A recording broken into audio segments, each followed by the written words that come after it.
ఈ ఎపిసోడ్లో crypto currency అంటే ఏంటి, బిట్ కాయిన్ అంటే ఏంటి, అలాగే బ్లాక్ చైన్ అంటే ఏంటి, ఎలా వాడుకలోనికి వచ్చాయి, ఎలా పనిచేస్తున్నాయి, లాభాలు ఏంటి, నష్టాలు ఏంటి, ఇది పెట్టుబడా జూదమా, గ్యాంబ్లింగ్గా చూడాలా లేకపోతే ఇన్వెస్ట్మెంట్గా చూడాలా, ప్రపంచంలో ఎన్ని క్రిప్టో కరెన్సీలు ఉన్నాయి, డిజిటల్ చెల్లింపులకు క్రిప్టో కరెన్సీతో చెల్లింపులకు తేడా ఏంటి, ఎంతవరకు సేఫ్, భారతదేశం అనుసరిస్తున్నటువంటి విధానం ఏంటి అనే చాలా విలువైన విషయాలను ఈజీగా వివరించడం ముఖ్య ఉద్దేశం. ఎక్కడా మిస్ అవ్వకుండా చూస్తే వివరాలు తెలుస్తాయి. Hello, I'm Lavanya. Welcome to Yuvraj infotainment channel.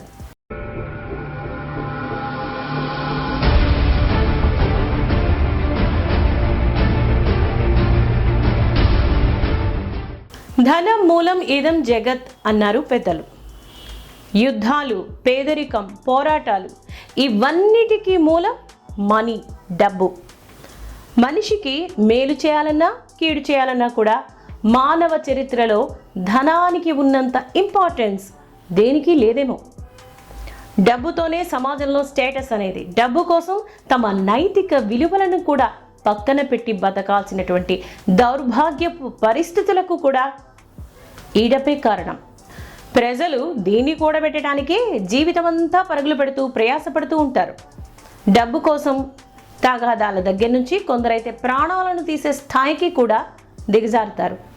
మరి ఇదంతా డబ్బు చుట్టూనే తిరుగుతోంది. సింపుల్గా చెప్పాలంటే డబ్బు చుట్టూనే భూమి తిరుగుతోంది అని చెప్పాల్సి వస్తుందేమో.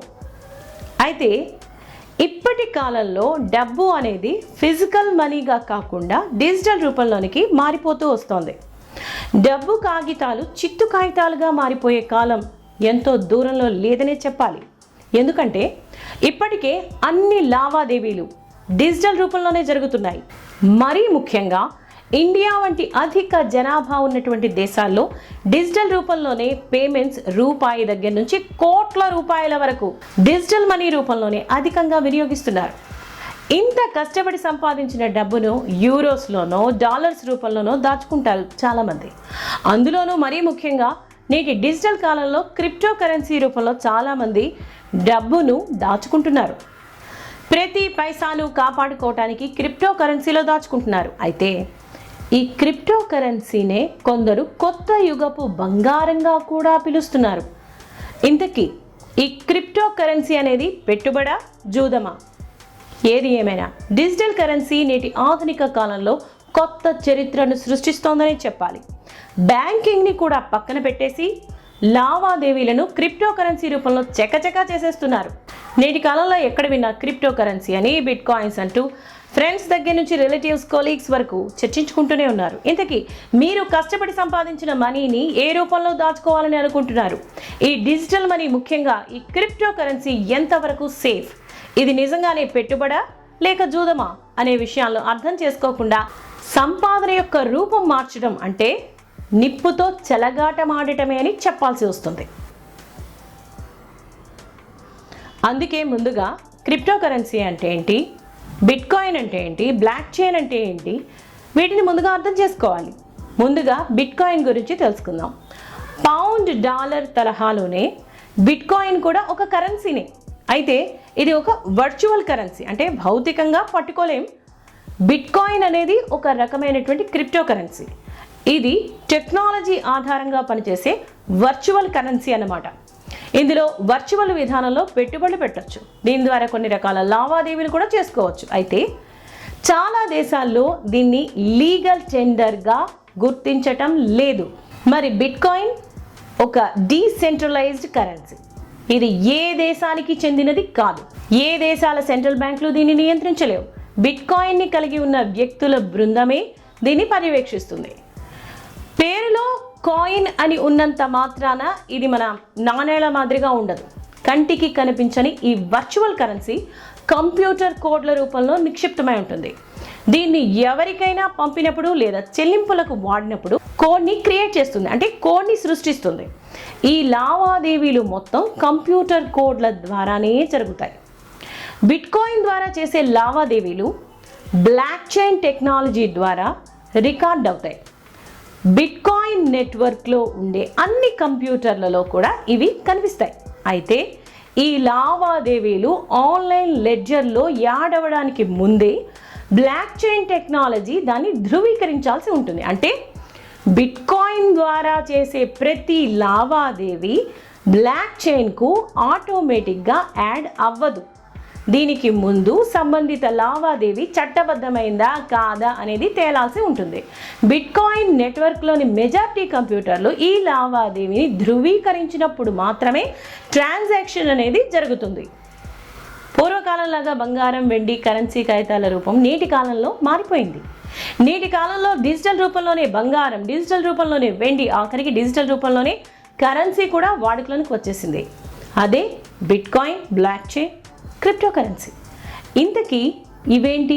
ఈజీగా త్వరగా అర్థమయ్యేటట్లు చెప్పాలంటే ముందుగా బిట్కాయిన్.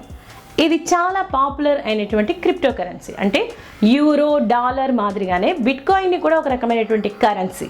కాకపోతే ఇది ఎలక్ట్రానికల్గా మాత్రమే కనిపిస్తుంది. సింపుల్గా చెప్పాలంటే ఇది ఒక కంప్యూటర్ కోడ్గా మాత్రమే చెప్పాలి. ఇక క్రిప్టో కరెన్సీ ఇది బిట్కాయిన్ని ఎక్స్చేంజ్ చేసుకునే ఒక మాధ్యమం, ఒక మీడియం. అంటే ఎలా అయితే రూపాయలు, నాణ్యాలు ఉంటాయో అలాగే అన్నమాట.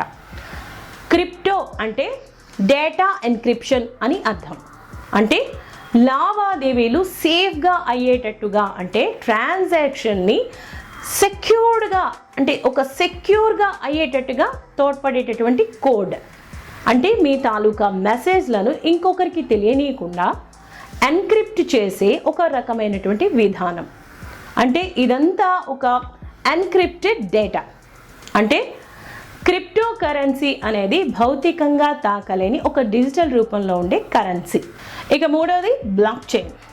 ఇది క్రిప్టో కరెన్సీని ఎనేబుల్ చేసే ఒక రకమైనటువంటి టెక్నాలజీ. ఎలాగంటే ఒక సమాచారపు డేటాని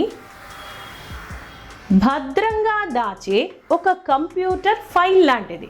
అది కూడా అనేక కంప్యూటర్ చైన్స్లో డేటాని సేఫ్గా దాచేది. ఇది బిట్కాయిన్ కన్నా, క్రిప్టో కరెన్సీ కన్నా చాలా చాలా డిఫరెంట్గా ఉంటుంది.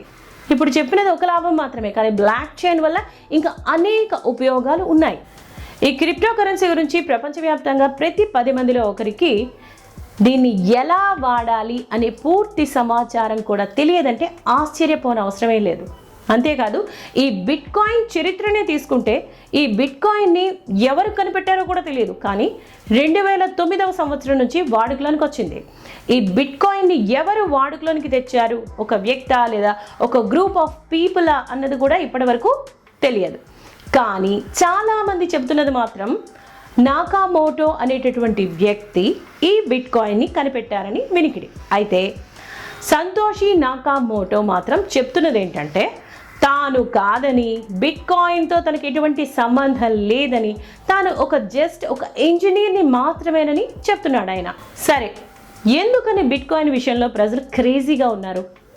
మనం డైలీ లైఫ్లో గూగుల్ పేతో కానీ, క్రెడిట్, డెబిట్ కార్డులను ఉపయోగించి కూడా డిజిటల్ రూపంలోనే లావాదేవీలను చేస్తున్నాం కదా అని డౌట్ రావచ్చు.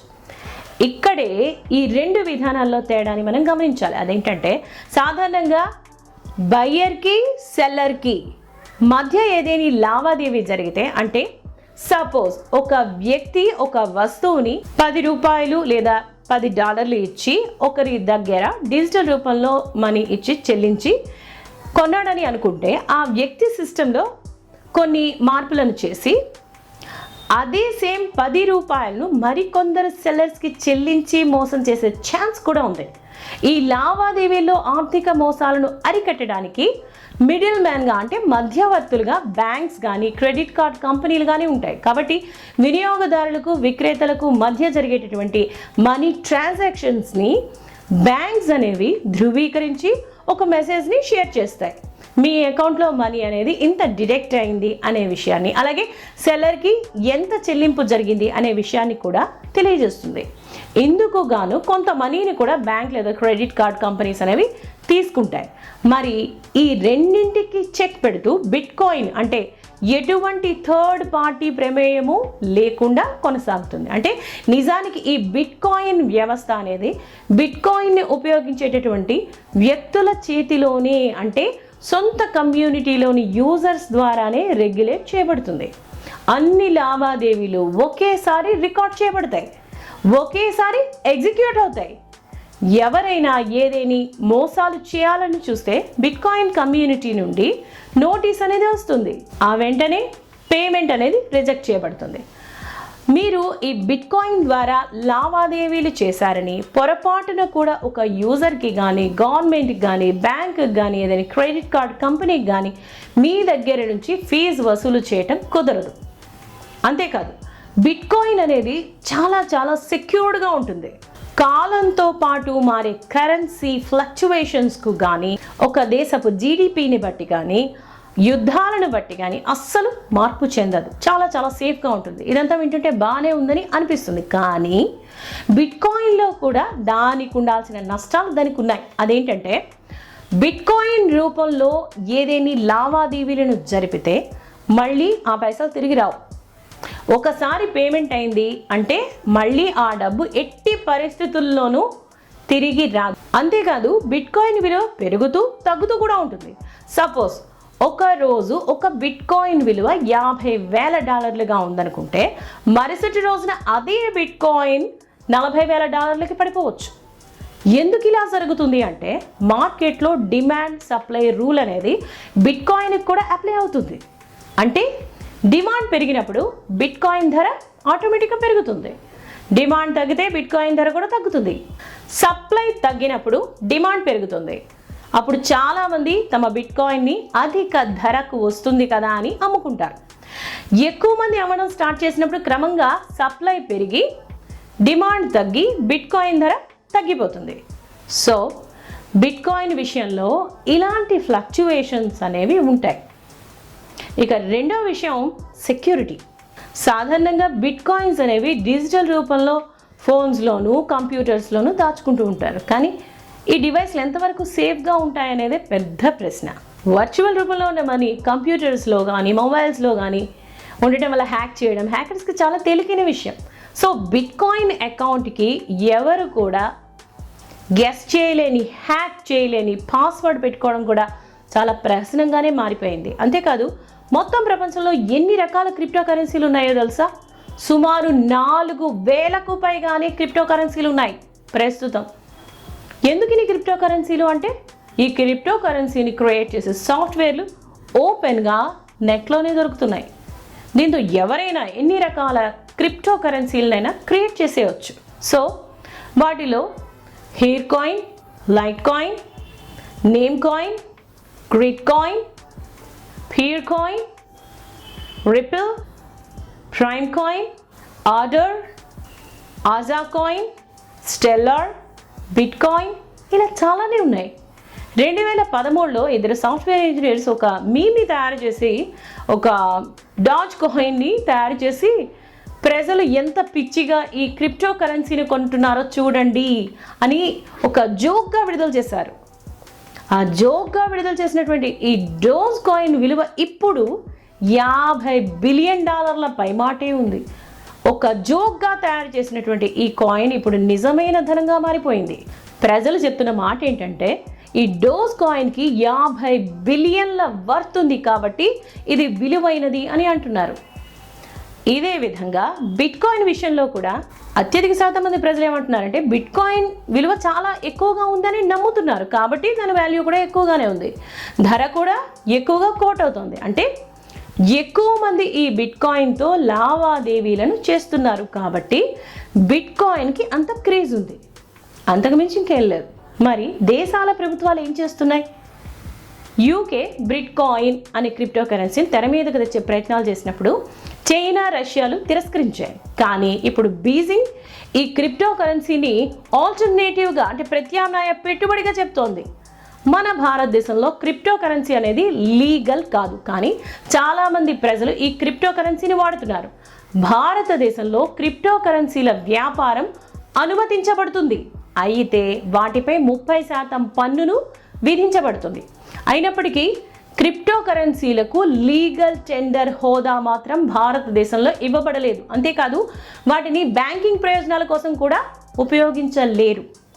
ఏది ఏమైనా ఒకటి మాత్రం నిజం, ఫ్యూచర్లో కరెన్సీ కేవలం డిజిటల్ రూపంలోనే ఉండనుంది.